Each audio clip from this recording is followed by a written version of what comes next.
Ada berita yang mengejutkan terkait dengan update kasus Fahim Mawardi, di mana diberitakan bahwa 3 pengacaranya itu kemudian mundur setelah dilakukan konfrontasi dari penyidik dan diperdengarkan sebuah suara rekaman desahan yang diduga itu adalah Fahim Mawardi. Untuk lebih jelasnya kita akan kupas di Gagasan Progresif 79.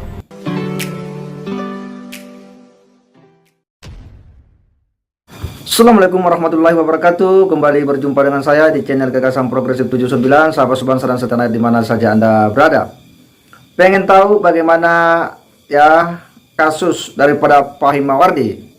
Sebagaimana diberitakan ya beberapa hari yang lalu ya setelah ditersangkakan dan ditahan ya sempat ada beberapa pemberitaan terkait dengan Fahim Mawardi.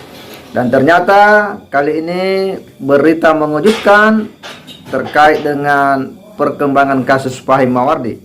Bagaimana tidak, 3 pengacara yang dari awal mendampingi beliau itu sebagai penasihat hukum menyatakan mundur sebagai kuasa hukum Fahim Mawardi. Wow, mundur. Ada apa? Tentu mengundang pertanyaan kepada kita semua. Cek per cek bahwa ternyata kuasa hukum ini ada 3 orang yang dari awal mendampingi itu mundur karena ya setelah diperdengarkan sebuah rekaman yang merupakan desahan suara yang diduga itu adalah suara Fahim Mawardi. Dia pun menyatakan ya mundur sebagai kuasa hukum Fahim Mawardi. Untuk lebih jelasnya ya kita akan coba bacakan bagaimana beritanya. Ini dari Populis. Update kasus pencabulan santriwati Alama. Penyidik perdengarkan suara desahan Kiai Fahim. 3 pengacara mundur malu.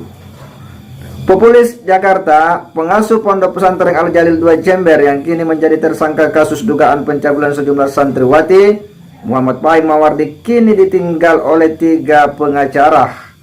Ketiga pengacara yang bernama ya Didik Musani, Andi Cahyono Putra dan Alananto tersebut mengundurkan diri setelah penyidik mengonfrontasi rekaman suara desahan pria yang diduga merupakan Fahim saat sedang melakukan aktivitas seksual. Tim kuasa hukum dari Triple A Law Firm Legal Konsultan tersebut memberikan surat pengunduran dirinya kepada Fahim pada Sabtu 28 Januari 2023. Jadi ini baru kemarin ya. Andi menyebut kalau ia, Didik dan Alananto tercatat menjadi kuasa hukum tersangka sejak Jumat 6 Januari 2023. Mereka kemudian memutuskan untuk mengundurkan diri setelah penyidik mengonfrontasi soal rekaman suara desahan saat Fahim menjalani pemeriksaan tambahan pada Selasa 24 Januari 2023. Penyidik mengonfrontasi soal rekaman suara desahan diduga Ustaz Fahim dengan seorang saksi ya sampai di rekaman suara itu, ujar Didik kemarin. Meski begitu ia tidak mau menyampaikan pendapatnya lebih jauh karena kasus Fahim kini sudah ditangani oleh pengacara baru yaitu Nurul Jamal Habaib dan Edi Firman dari Kabupaten Bondowoso. Didik CS sendiri memutuskan untuk mundur karena adanya perbedaan cara pandang perkara antara timnya dengan kedua pengacara asal Kabupaten Bondowoso tersebut. Mempertahankan situasi ini malu, lebih baik kami mundur, pungkas Didik. Selain itu Jamal dan Edi juga disebut-sebut kerap melakukan tindakan tanpa koordinasi kepada sesama tim kuasa hukum Fahim. Andi mengatakan harusnya sebagai tim ada koordinasi dan tetap di bawah koordinasi Didik Musani. Namun praktiknya seringkali melakukan langkah yang tidak diketahui kita. Otomatis jika pemahaman terhadap konstruksi hukum sudah berbeda akan mengganggu karena tidak mungkin ada 2 nahkoda dalam satu kapal sambunnya. Sementara itu Fahim sendiri telah ditetapkan menjadi tersangka sejak Selasa 17 Januari 2023. Lalu terkait kasus pencabulan tersebut dan ditahan usai menjalani pemeriksaan, ia dijerat dengan pasal berlapis dan terancam hukuman penjara hingga puluhan tahun. Ya, jadi ini berita yang betul-betul mengejutkan kita semua ya. Bagaimana tidak ya, sejak awal memang kasus ini bergulir begitu viral karena Fahim Mawardi melakukan klarifikasi yang begitu bersemangat ya. Masih ingat bagaimana pernyataan beliau bahwa jika sang pelapor ada bukti ya dia siap untuk kemudian ya jalan jongkok dari Jember ke Jakarta, hingga mengatakan bahwa ya telanjang bulat. Ya begitulah Pak Hikmawardi ya dalam video klarifikasinya. Kemudian dia juga bahkan mengancam ya pada awak media ya yang telah memviralkan berita ini, bahkan akan menuntut balik ya. Tapi dalam perjalanannya ya kemudian dia tersangka ya hingga kemudian ditahan. Dan terbaru pemberitaan ini betul-betul mengejutkan kita karena 3 pengacara beliau itu pun mengundurkan diri, dan ini akan semakin membuat situasi sulit bagi Pak Hikmawardi.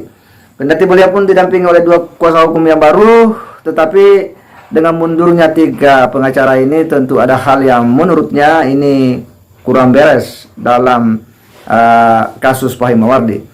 Dan sebagaimana diberitakan bahwa pada pemeriksaan yang dilakukan tanggal 24 Januari 2023 ya penyidik ini sempat mengkonfrontasi terhadap kuasa hukum sebuah rekaman suara desahan. Oh, ini desahan ini. Biasanya sih desahan itu memang ketika ada hal-hal yang terkait dengan aktivitas seksual ya. Dan ternyata setelah diperdengarkan ya suara desahan ya, ini yang diduga bahwa suara desahan ini adalah Ustaz Pak Hikmawardi dengan seorang saksi yang itu pun dirahasiakan. Nah, pengacara ini kemudian berpikir ya untuk akhirnya mengundurkan diri. Di sisi lain bahwa dia juga ada beberapa perbedaan pandangan dengan kuasa hukum baru terkait dengan konstruksi hukum yang akan ya dilakukan dalam melakukan pembelaan terhadap Pak Hikmawardi. Tetapi karena menurutnya ini kadang kurang koordinasi ya, sehingga dia memilih untuk kemudian mengundurkan diri dari kuasa hukum daripada malu ya.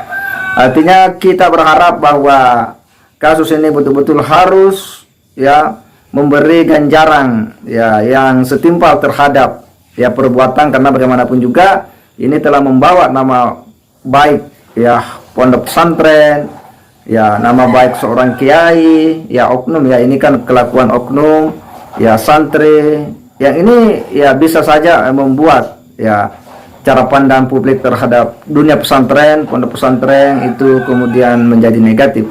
Oleh karena ini adalah kelakuan oknum ya, maka kita berharap bahwa ini diproses ya dengan memberi dampak ya efek jerah terhadap pelaku, dan juga menjadi sebuah peringatan keras terhadap publik agar berhati-hati dengan ya kasus-kasus serupa. Bagaimana seorang Pak Hikmawardi itu kemudian berlindung ya dengan ya membuat sebuah pembenaran dengan menyebutnya ini nikah Daud ya, nikah Daud tanpa saksi, tanpa wali ya. Ini seolah-olah mau mencari pembenaran bahwa apa yang dilakukan itu adalah benar menurut syariat, dan itu adalah sebuah ya pembodohan kepada kita umat Islam. Dan saya kira karenanya ini harus diberi hukuman yang berat supaya ini menjadi pelajaran bagi kita semua. Saya kira demikian. Wassalamualaikum warahmatullahi wabarakatuh.